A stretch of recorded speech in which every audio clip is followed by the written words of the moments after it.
privileged to have Dangote as the biggest conglomerate in Nigeria.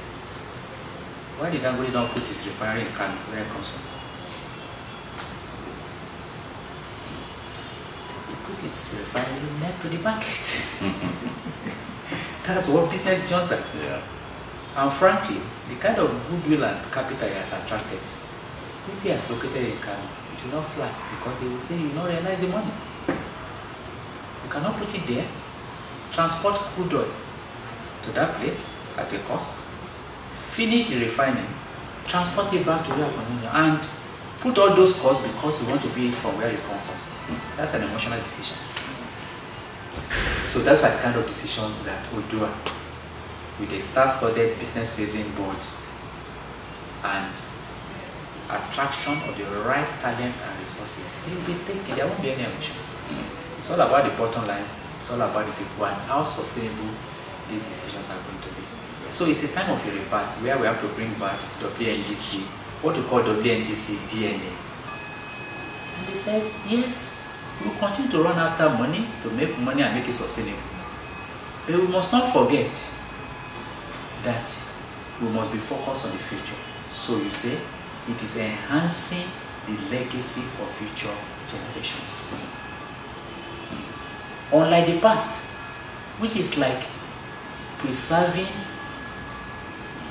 the legacy of our founding fathers. In which case, we're always looking back at our founding fathers.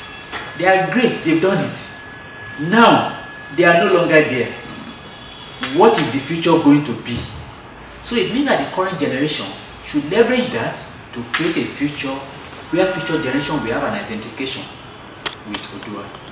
So you'll find that along that line, it is imperative that the business needs to enter into segments where the young generation are interested.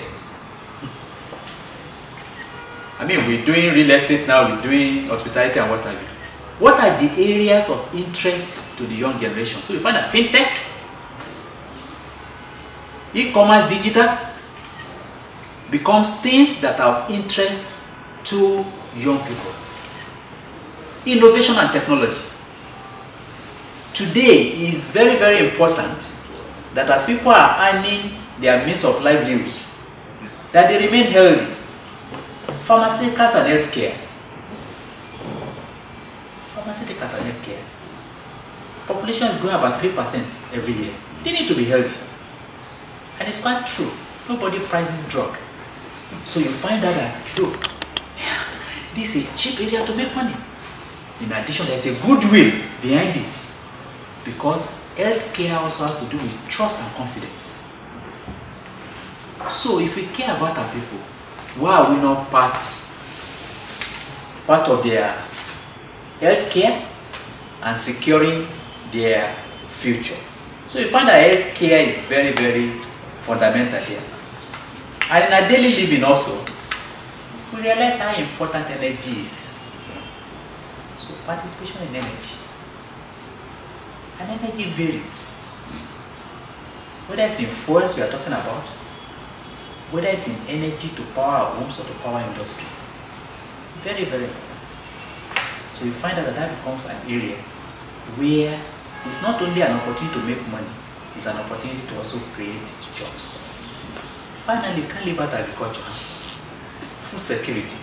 And for that reason, that has been identified to be an area where Odu'a will play a great role, creating multiple joint ventures that will at the end of the day partake across their big value chain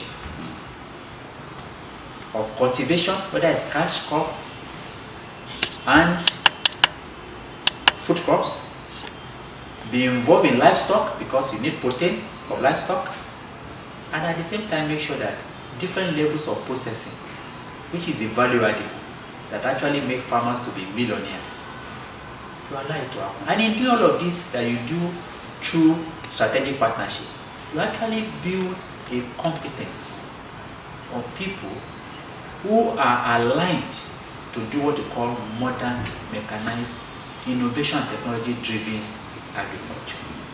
Tons of money will be made in terms of value add. So you find that that comes into the portfolio. And that's part of the strategy. And that is what gives us that kind of confidence that we will achieve it. So you have the right resources, right eggs, you go for talent, which we have more than enough. You remove emotions from it, and at the end of the day, you hold both board and management accountable.